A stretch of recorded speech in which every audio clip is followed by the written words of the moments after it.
Hello les amis, nouveau tuto aujourd'hui où je vais te montrer à faire ça, un petit feed créatif. Pour ceux qui aiment bien avoir des feeds créatifs sur leur compte Instagram, je vais te montrer tout de suite comment on fait. Et si tu es gentil, si tu aimes ce genre de vidéo et que tu commentes à fond, je te montrerai comment on fait celui-là dans une autre vidéo. Donc n'hésite pas, si cette vidéo t'a plu à la fin, à laisser un petit commentaire en dessous de celle-ci, à la télécharger, à la partager, à la mettre en favori, etc. Bref, tu l'as compris, fais-moi plaisir. Allez, on y va, c'est parti. Jingle!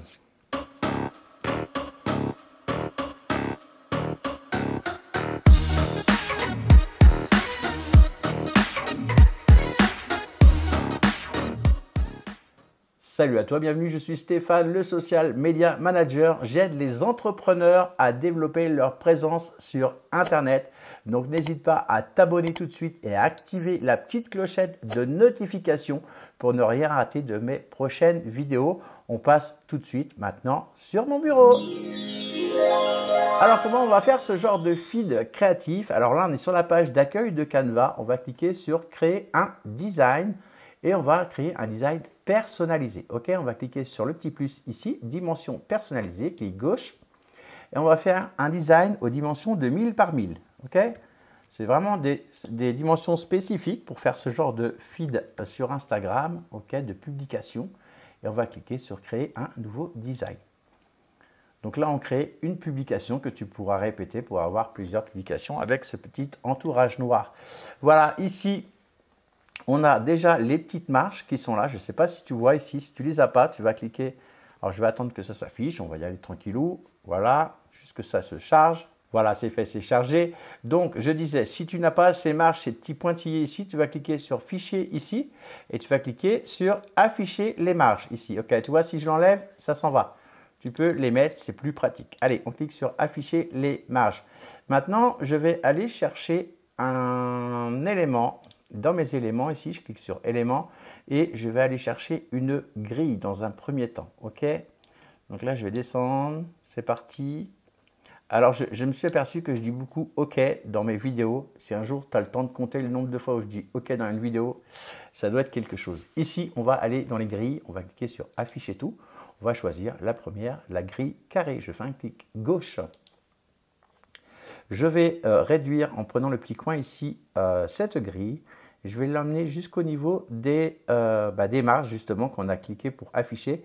Tu vois ici, j'ai des petits liserés violets qui s'affichent. Tu vois, quand je déplace ici, eh bien, je vais m'arrêter quand ça s'affiche. Idem, pareil, je vais prendre le petit coin ici. Je vais le ramener au milieu. Je veux vraiment que ce soit carré. OK. Là, je vais remonter ici.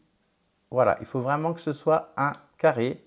Là, je vais déplacer vraiment jusqu'à temps que mon liseré soit affiché. Tu vois, on voit bien ici. Voilà, j'espère que tu vois.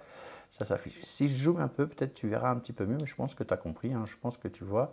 Les qualités de mes tutos, normalement, de mes vidéos sont top, donc on voit. Ici, une fois que c'est fait, cette grille, je vais lui mettre une couleur. Donc là, je vais mettre une couleur noire, c'est pour l'exemple. Bon, je vais mettre un violet même. Tu mets absolument les couleurs que tu veux, c'est ce qui va faire notre bordure. Ok? Donc tu mets absolument ce que tu veux comme couleur, un dégradé, peu importe, tu mets ce que tu veux comme couleur. Une fois que c'est fait, je vais l'agrandir un tout petit peu. Une chouille comme ça et je vais le recentrer au milieu. Voilà. Et là, si tu vois un petit peu ce qu'on va faire, on va rajouter une grille et si je laisse ma souris enfoncer comme ça, mon clic gauche enfoncé, je vois qu'ici, là, tu vois, ça va être la taille de ma bordure en fait. OK? Si j'agrandis, ma bordure sera plus grande, etc. Pour moi, là, c'est bien. Je vais laisser comme ça. Pour l'exemple, j'aurais pu l'agrandir un tout petit peu pour qu'elle soit un peu plus épaisse. Voilà. Ok, je recentre ça et on est nickel. Je retourne dans mes éléments ici. Hop, et je vais utiliser la grille que j'ai prise tout à l'heure, qui aurait dû se mettre là, mais bon, elle n'est pas là. Bon, on va aller la chercher, elle est ici, la grille carrée. Hop, et je vais faire comme tout à l'heure. Donc là, je dézoome un petit peu. Je vais faire comme tout à l'heure. Je vais réduire ça au niveau des marges. Ok, hop, voilà. Il y a les petits liserés violets qui s'affichent. Voilà.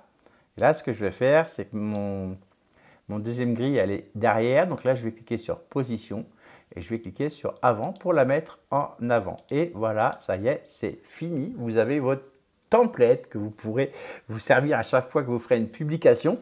Si vous voulez vraiment, je le remets le feed, avoir un feed comme ça, eh bien, toutes vos publications pardon, devront être comme ça. Donc après, là, pour l'exemple, je vais aller chercher une photo. OK.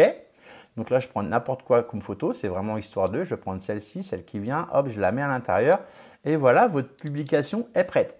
Si vous préférez mettre à l'intérieur une publication normale avec du texte, etc., vous la préparez avant en format carré, votre publication. Vous la téléchargez et vous l'envoyez dans votre Canva. Si je clique ici, je vais peut-être trouver quelques exemples. Par exemple, non, ça ne va pas être des bons exemples, ceux-là, parce qu'ils ne sont pas au format carré. Peu importe, hein, ça pourrait être ça. Je vais prendre un clic gauche, je vais l'envoyer ici. Hop, et tu vois que voilà. Après, tu peux double-cliquer et l'arranger, le réduire. Enfin voilà, tu connais. C'est bon, c'est pratique. Alors pourquoi je te disais de mettre ça de côté en tant que template? Ben, comme ça va t'éviter à chaque fois de refaire à chaque publication, de rechercher les amendements et tout. Tu l'enregistres en tant que template et tu le mets dans un dossier. J'ai créé une formation sur comment s'organiser dans Canva. N'hésite pas à aller voir dans le lien juste en dessous de cette vidéo. Il y a le lien vers mes formations payantes. C'est vraiment des formations qui vont te faire gagner du temps. Donc n'hésite pas à aller jeter un petit coup d'œil. Voilà, tu l'as compris, rien de bien compliqué. Pardon, j'aurais pu changer la couleur si je voulais. Là, j'ai mis du violet foncé. Ce sont mes couleurs à moi. Mais voilà, c'est tout ce que j'avais à te dire.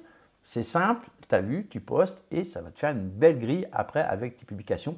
Donc, si tu es photographe, ça peut être un moyen sympa de mettre tes photos en valeur. Si tu fais du make-up, etc., c'est pareil. Ça peut te mettre vraiment les choses en valeur au niveau des photos. Tu vois, si je tape, je ne sais pas, make-up par exemple. Bon, bah, après, j'imagine que si tu fais du make-up, tu as tes propres photos à toi. Mais tu vois, ça peut vraiment être sympa. Voilà, OK.